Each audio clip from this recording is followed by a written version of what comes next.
The House in Winter by Jessica Sirkin. Published in Apex Magazine, issue 65, October 2014. There is a presence in completely dark rooms, even rooms in ordinary houses, a sense of certainty that someone else is there. It fills all the space where you are not. It wraps long arms around you and whispers in your ear.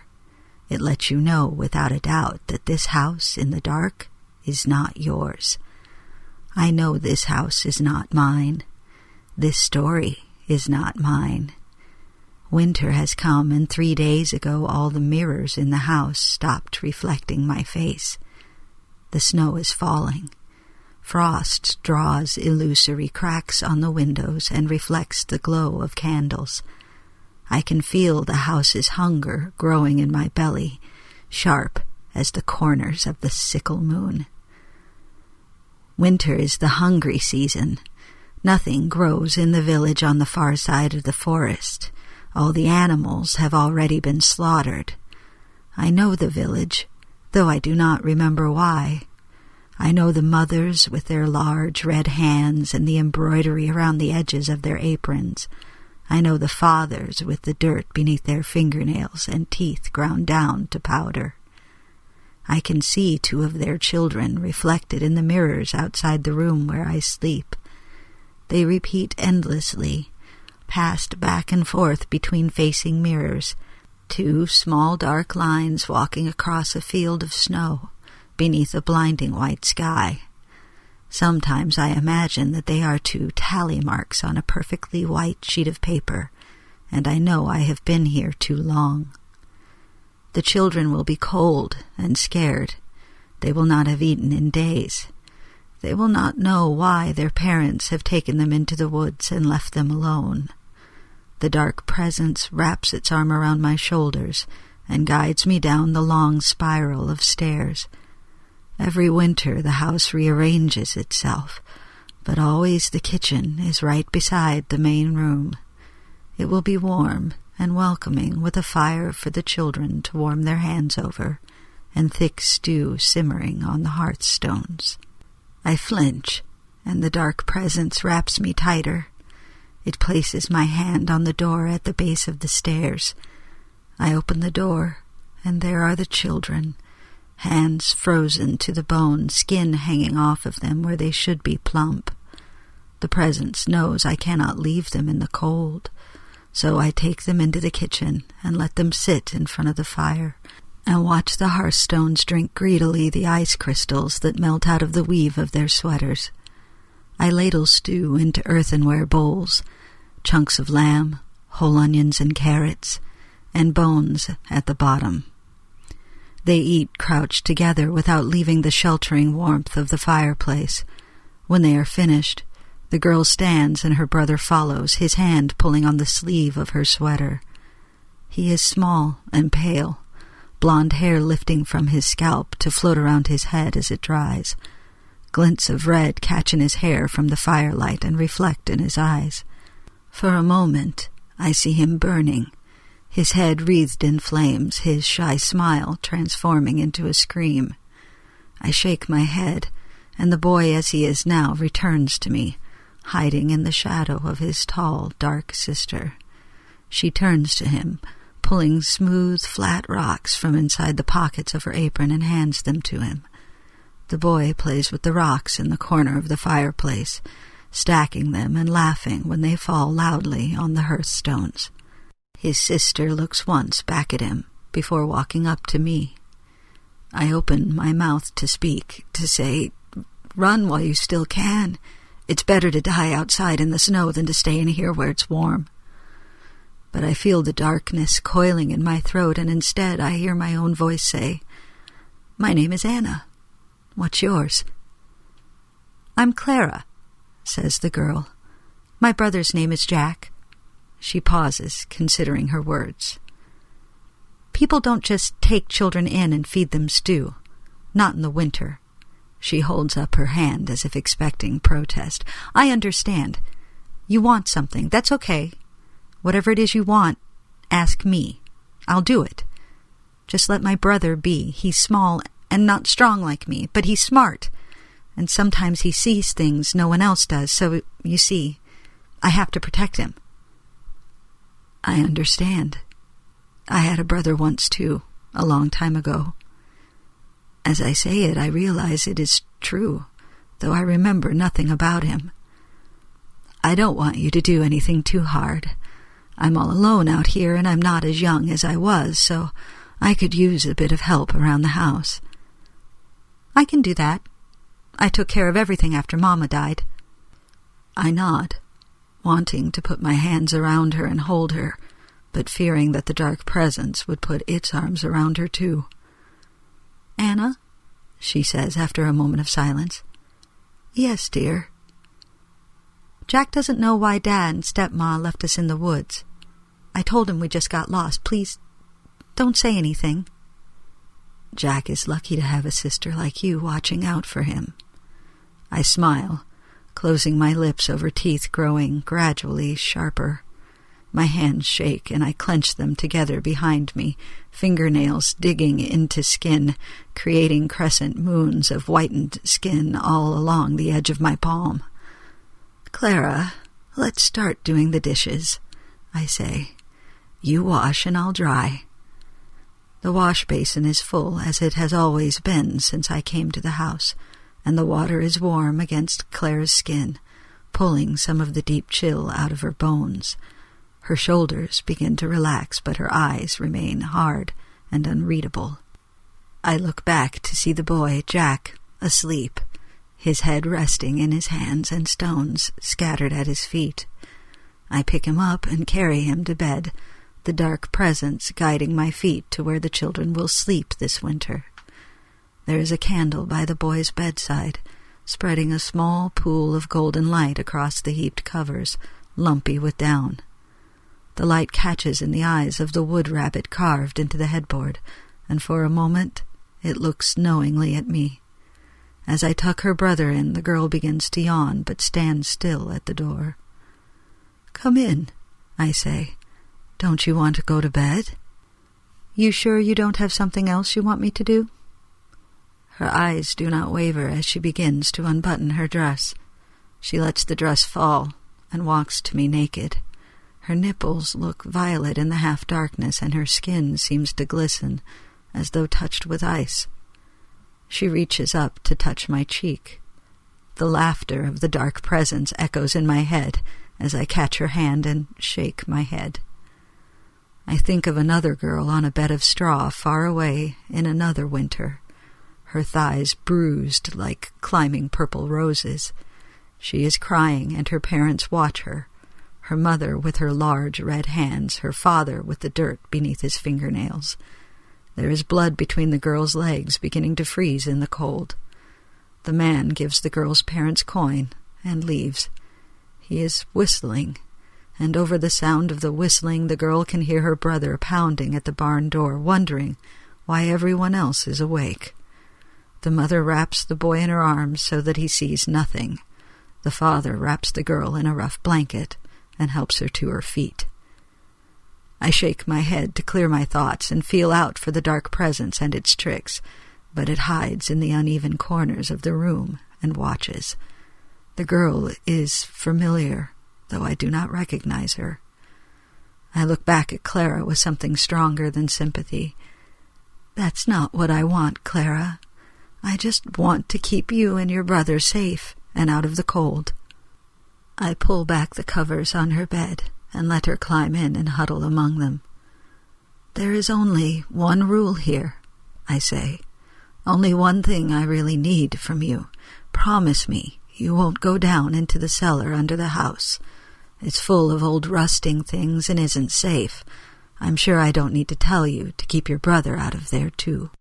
She nods, but the animal wariness does not leave her eyes. Perhaps this one would disobey. Perhaps she would find the room.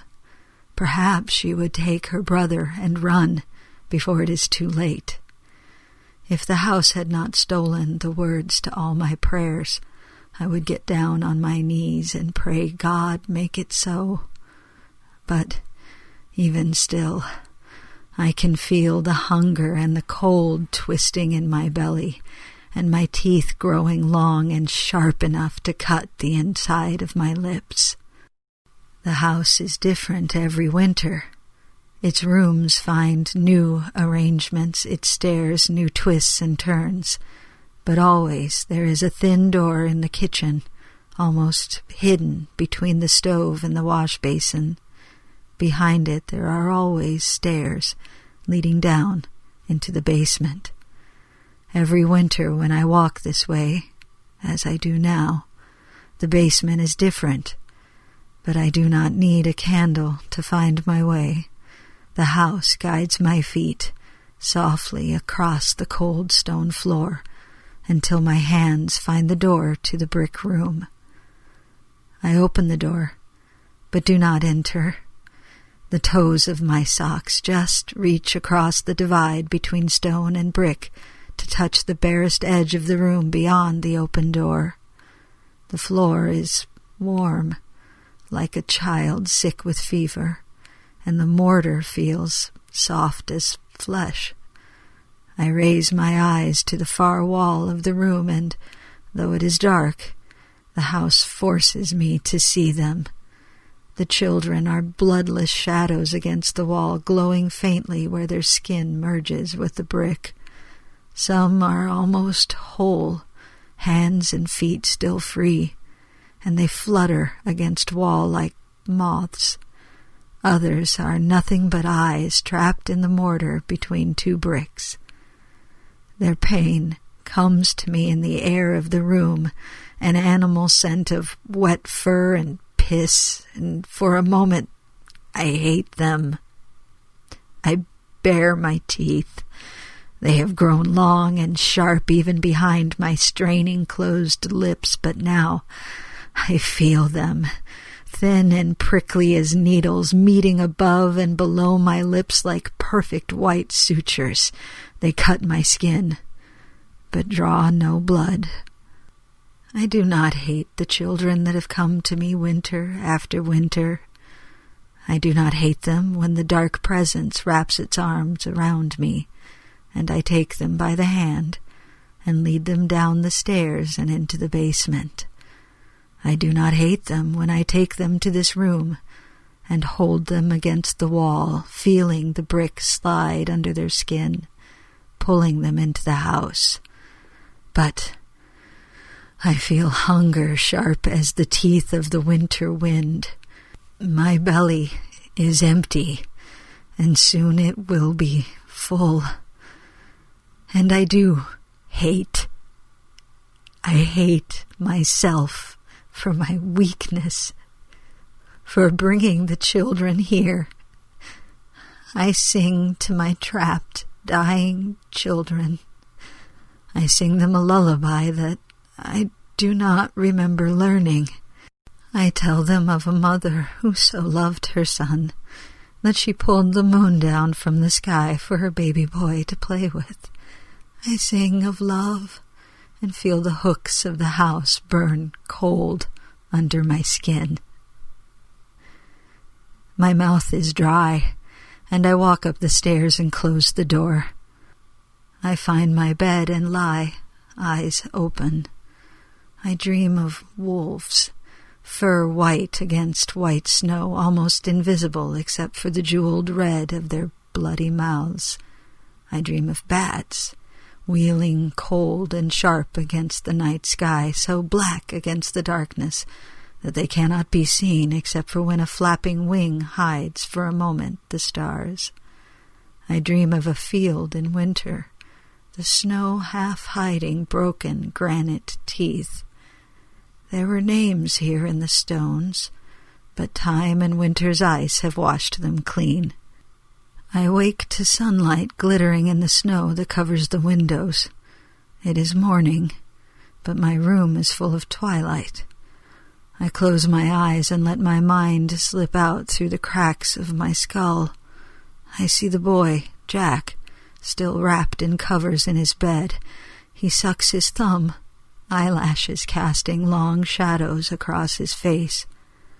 Clara's bed is made. She is in the kitchen, stirring a pot of oatmeal over the stove. The candles in their wall sconces have dripped wax on the floor, and dust gathers in the corners of the room. New-grown cobwebs span the corners of dark hallways. The house has changed again while I slept. Clara will work, and she will feel that she earns her keep. She will stay. I know that now. I cannot hope for her to take her brother and run out into the snow, away from a house where no dust gathers, where plates clean themselves while your eyes are turned, and fresh candles grow from the stumps of those that burn themselves to ash. Clara curtsies when she sees me in the doorway to the kitchen. I smile, my teeth no longer quite so sharp, and wish her good morning. I move to take a turn stirring the pot of oatmeal, but Clara is reluctant to let go of the wooden spoon. Her hands are dry and chapped from her time out in the snow. The smell of oatmeal wakes her brother, and we both hear the sound of his footsteps on the stairs. He comes into the room, and Clara abandons the oatmeal to my stirring. Jack attaches a hand to the ties of her apron and says nothing. I serve them oatmeal and pretend to eat my own. Clara waits until she has finished her bowl before she speaks. "Anna?" I nod. The dark presence hangs in the room, but I do not feel its tightness in my throat. "I've done some cleaning up around the house already, but there is a lot more I can do. I can sweep and wash the floors and polish the silverware and heat up some water to wash clothes and—" "You're a smart girl," I say. "I know you'll take care of my poor old house. It's just nice to have children in the house again. I get lonely out here in the forest." Almost without my noticing, the darkness has crept into my mouth and speaks through me to the children. Clara nods, pleased, but Jack just piles his stones on the table in front of him and does not look at me. His knuckles are white where they clutch at his sister's dress. "Thank you," Clara says. Then, in a softer voice, "It must be nice to have a home. I don't know if I ever really had one." Clara and I clean the dishes as we did the night before, and I do not tell her that the house will clean them whatever we do. Afterward she trails close behind me as I find this winter's location for the broom closet and hand her one of the brooms. She is eager to be useful, her eyes finding every dirty footprint and dusty corner the house has made for her. Jack walks behind her with his pocket full of stones, thumb back in his mouth. His eyes glow yellow with the reflected flame of a candle, but there are none lit. I think again of my visions, the brother burning and the sister under ice. I call after them as they walk to the kitchen, Clara to sweep and Jack to watch. "Remember, clean any part of the house on this level and upstairs, but don't go down into the basement. It's not safe down there. And Clara," she turns to look at me, "the door to the basement is through the kitchen. Try to keep Jack out of there." She nods and takes Jack's hand. "I'll keep him close to me." I do not see a flicker of curiosity in her dark eyes, only relief at having found a safe place for her brother.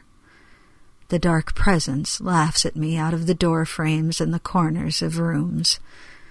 It does not matter what I say. Clara will not go into the basement and find my secret until I take her there myself. Clara is down on her knees in the kitchen with a wet rag, scrubbing the stone floor. Jack sits next to her, building a tower out of his stones, carefully placing the biggest stone on a level part of the floor, then putting the next largest on top of it, until he has the smallest stone balanced precariously on the top. Laughing, he knocks the tower over, scattering stones across the floor. Clara looks at him sharply, and he gathers them up and brings them to her. "Tell me a story," says Jack. Clara smiles and dips the rag into the bucket by her side. "Once upon a time there was a girl and a boy." "Is that us?" asked Jack. "Who's telling the story here?" "You." "The boy and the girl got lost in a dark forest in winter-time, and they were scared." "You are talking about us. I bet they find a house next with a nice old lady and oatmeal." "All right, they find a house. If you're so smart, tell me what the house was made out of." Jack looks around the kitchen for a moment, eyes dreamy. "People?" he says. "The house was made of people." "Don't be silly, Jack. You can't make a house out of people." She wipes her dirty hands off on her apron before ruffling his hair to take the sting out of her words. "You told me I could say." She smiles. "I didn't say you could make up anything you wanted. The story has to make sense." Clara pauses dramatically, waiting for Jack to give in and hear the rest of the story. "The boy and the girl, after wandering for a long time in the dark forest, come across a house made out of stone, because that's what people make houses out of." Jack nodded slowly. "All right. It can be a stone house, but there has to be something special about it. Otherwise, it's not a real story. It's just things that happen." Clara sighs and gives in. "Fine, the house hid a secret." "What kind of secret?" Jack's eyes light up at the word. "The kind I'm not going to tell you, silly," Clara says, seeming almost like a child, but her eyes dart for a moment to the thin door leading down to the basement. Jack whines, "That's not fair. You have to tell." Clara smiles and shakes her head. "All right, don't tell me. I'll figure it out for myself. I bet you don't even know the secret, and when I find out, I won't tell you." He starts to leave, then turns back to look at Clara plaintively. "The secret? Is it about their parents?" Clara's eyes look dark and far too old. Tears sparkle in them but do not fall, as if she is so cold inside that she has frozen them there in her eyes. I could see her for a moment, near, but somehow impossible to touch, suspended beneath ice that slowly clouds with frost and obscures her from view. I shake my head to clear it, my own eyes stinging, but unable to cry. I turn away and begin to walk up the stairs before I can hear her answer. That night I dream again of the white wolves and their red, red mouths, and I feel my teeth, even through my sleep, grow sharp and cut the inside of my lips. There are 2 children in this dream, and they are lost in a forest of white, snow-covered trees. The wolves are so white against the snow and the trees that the watchful girl does not see them. The boy is not looking. Every few steps he drops behind him a stone that sinks into the snow and is gone. They vanish, and I dream of the field of broken granite teeth and the dark blue heart of the flame. When I wake, the snow has fallen so thickly against the windows that it is night dark inside the house. I light a candle and stare for a moment into its blue center, before walking down the stairs to bring light to the children I hear beginning to stir below. Along the way, I light the candles in the wall sconces and watch the little flames dance in the snowy whiteness of the mirrors that do not reflect my face. I open the door of the children's room, and the glow of my candle catches Clara awake and standing over the shadow of her brother's bed. Her face is a pale circle, her eyes wide and dark with fear. "What is it?" She gestures to the bed, and I look again. The bulge beneath the covers is too still. I lift the blankets and see, in place of Jack, a pair of goose-down pillows. "I don't know where he is," she says, but her eyes are wide, and I know that she does. I can see in her eyes that she remembers the brief glance toward the basement when she told her brother about a house with secrets. She is afraid I will think that she was planning to steal from me. She is afraid I will cast them out into the cold and the dark. I close my eyes and let my mind float away from my body, where the dark presence twines around it and purrs like a cat. My mind dives down through the stone floor and into the basement. It flies to the brick room where Jack is standing, with the stub of lit candle dripping white wax in streaks across his hand. He is looking at the children in the wall. Their eyes glow yellow in the light of his candle. Their mouths form silent warnings as they struggle and writhe against the bricks. The places where flesh becomes stone stretch and distend, pulling their skin across their faces, closing their eyes and working their jaws. Pain rolls off of them in waves, smelling sick sweet like too much sugar. Jack screams and drops the candle. The only light comes from the faint glow of the dying children's bodies as they sink deeper and deeper into the brick and mortar of the wall. Jack turns and runs, stumbling against walls and the edges of door frames, tripping over tree roots, and the stones spilling from his ripped pocket. His mouth is a perfect O of fear and rage. Clara follows me downstairs, and I feel the dark presence hovering between us. I gesture to reassure her, but do not trust myself to speak with the darkness floating so close to my mouth. My teeth are long and sharp, and they struggle to free themselves from behind my lips. I keep my mouth closed and walk to the hearth. I remove the worked iron grill that stands between me and the fire, and kneel down on the stones that soaked the runoff snow from the children's clothes. I stir the embers with an iron poker, making them spring up like a handful of bitter white candles. The hearth bed is deep, and the fire travels a long way back to reach the escape of the chimney. I try to slow my breathing, but I see it clouding before me even so close to the hearth. I reach in to add another log, one seasoned by other long winters. I have forgotten the tongs and reach in bare-handed, but my hands are like ice, and the fire cannot touch them.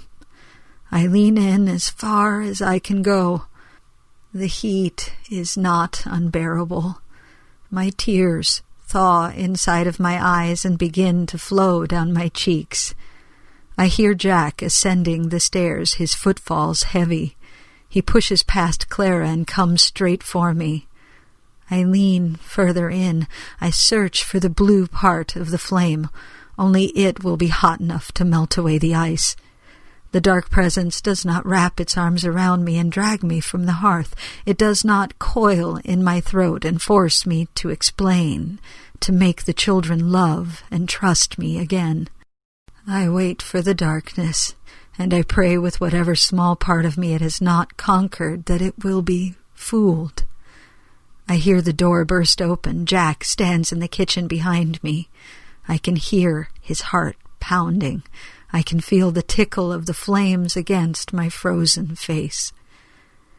"You were going to hurt my sister," I hear Jack say, his breath too labored to let him scream.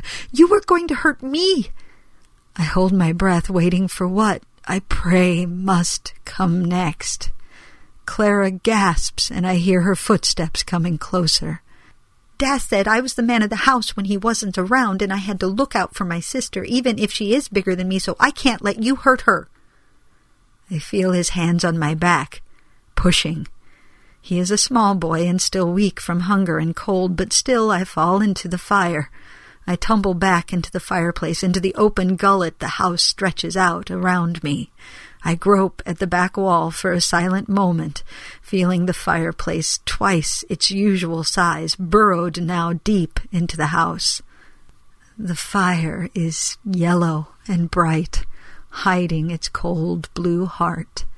I hear the metal-on-stone scrape of the grill being replaced and look up, finally allowing my mouth to open in a smile of triumph. Jack is screaming. His hair is wreathed in flames. His eyes glow with yellow reflected light. He flails against me, pushing at the grill, but it stands fast. The fire has swallowed us, and we cannot return. Past Jack, I see Clara, standing perfectly still.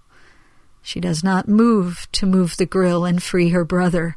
The fireplace fills with blue smoke, and for a second it is ice frosting over, and Clara hangs suspended at the bottom of a frozen lake. Then I see the dark presence coil itself around her. Its arms enfold her. Its darkness fills her mouth and her eyes. Her lips are violet, and her skin glistens as though touched with ice. I look at my hands and see blackened claws. I feel no pain, but I am burning to death. My prayers have been answered, I think, and then I understand. This is my reward, this painless death in the blue heart of the fire. This is my reward for giving the house a new guardian. The darkness whispers to Clara, and though I cannot hear it, I know what it says, for it said the same thing to me once, long ago. This is your home. You will never again have to wander hungry and cold through the woods. I will never turn you away. I remember my brother now, burning in the arms of a gray-haired woman. I pushed them both into the fire, and they burned, a sacrifice to the dark presence in the house. It kept its promise. It was my home, and now it is Clara's. She looks away from her brother's screaming face and walks deeper into her house. I hold her brother to my breast as we burn.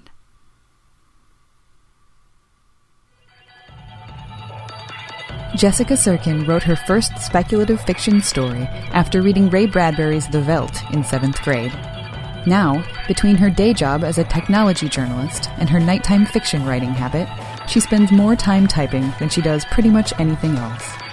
Jessica lives in Boston with her partner and their pet rabbit.